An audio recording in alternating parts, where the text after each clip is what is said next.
This is not a kid-friendly show.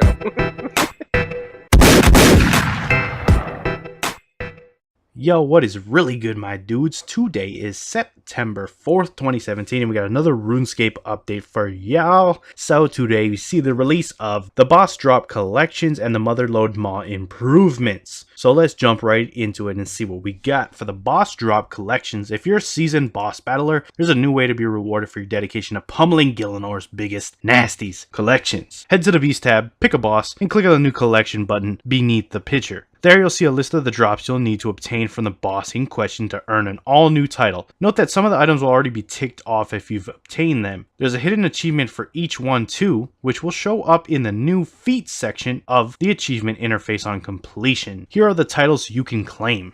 The Araxite, Kalharzil, Grave Robber, Banisher of Shadows, Chaos, Finesse of the Icene, Dark Core, Bukala's Heir, Strength of Orgs, of the Underground, the Faceless One, Shapeshifter, the Kingslayer, the Queenslayer, the Last Rider, Swiftness of the Avanci, Brawn of the Sutsaroth, Legio, the Liberator, of the Crossing, Tenacity of Zarites, of the Praesel, the Experiment, the Dormant, the Lone Fury, the Dragon Rider, and of Omens. So if you're interested in any of those titles, obviously you can see the associated bosses for each one as I read along. So yeah, those are the bosses you're going to need to kill for those drops to get those respective titles. Moving on to the updates to the Motherlode Maw, we've gone through your feedback with a fine-tooth comb and overhauled the complicate chasing goodies that the Maw can spit out. So now to help you get the completionist cape, you can expect to find from the Maw Chimes, Taijitu, Memory Strands, Gobi Charms, Gift of the Reaper, which grants you 20 Reaper points on use, Unstable Air Rune, grants you 5k Runespan points on use, VIP Slayer coupons, which grants you a number of VIP tickets when used, rare item tokens, Shatter World Anima, large Menophyte gift offerings, and Anima Crystal you hand into a faction leader at the heart of Gillinor to earn reputation.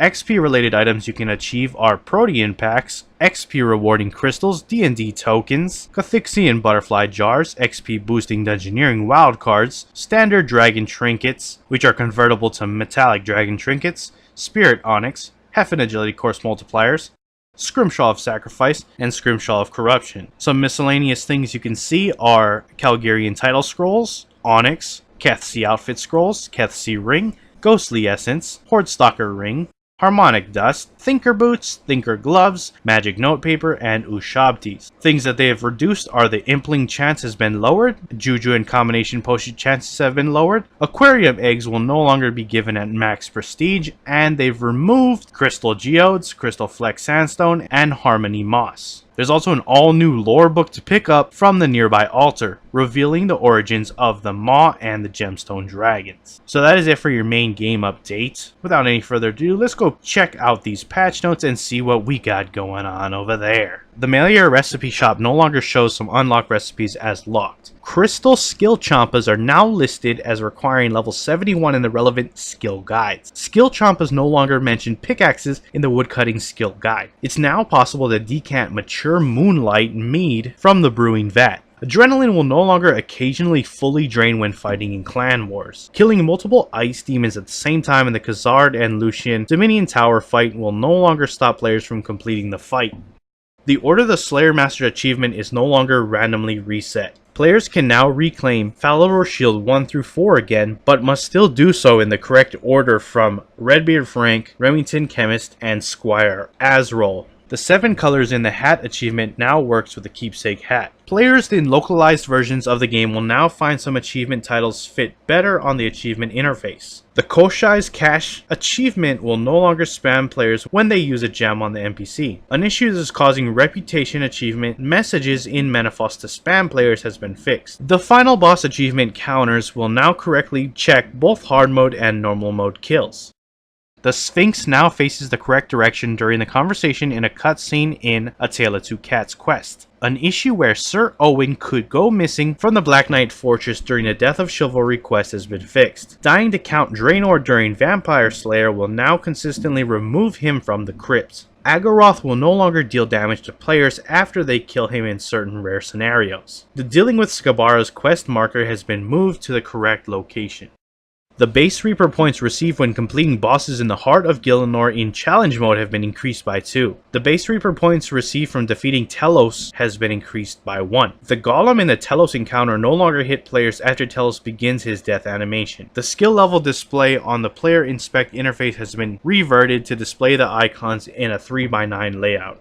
Lent weapons which don't require a target to use the special attack will now correctly drain adrenaline and special attack energy. The legendary pet life-saving ability will no longer activate in practice mode boss instances. Players can no longer attempt to use Moya's device or a disc of returning on an instance-only world. Next, Angel of Death no longer targets another player who isn't the tank when restarting her attacks. Angel of Death will now restart her attacks if a player targeted with the Icicle Slam attack dies before it hits them. Players who have been pinned under the Icicle during the next Angel of Death encounter will no longer get hit by shadows if the Icicle pins them after the shadows start. A typo in the Golden Palace door exam in Manafoss has been fixed. It's no longer possible to equip an offhand weapon with a two-hand weapon equipped by using a non-bankable two-handed weapon. A spelling error formerly seen when trying to pick up more than 50 lunar lumber has been fixed. Players can no longer use free cam after activating the enchanted bunny egg and other magical eggs. And finally, attempting to enter a clan citadel with a left-click option on the Prifddinas portal will no longer return the player to the clan camp when exiting. And here are some hot fixes that were live throughout the week, so they are already in game prior to this update. You could pause if you want to check out any of those in particular. And yeah, like I said, they're already in game, so nothing new. Anyways, that is it for the patch notes as well as the main game update, so links to both of those will be in the description below if you want to go check out yourself if you choose to do so. If you enjoyed the video, hit that like button. If you are not subscribed yet and you want to stay up to date on all things RuneScape related, then hit that subscribe button. Anyways, I appreciate you guys watching. I am out. Peace.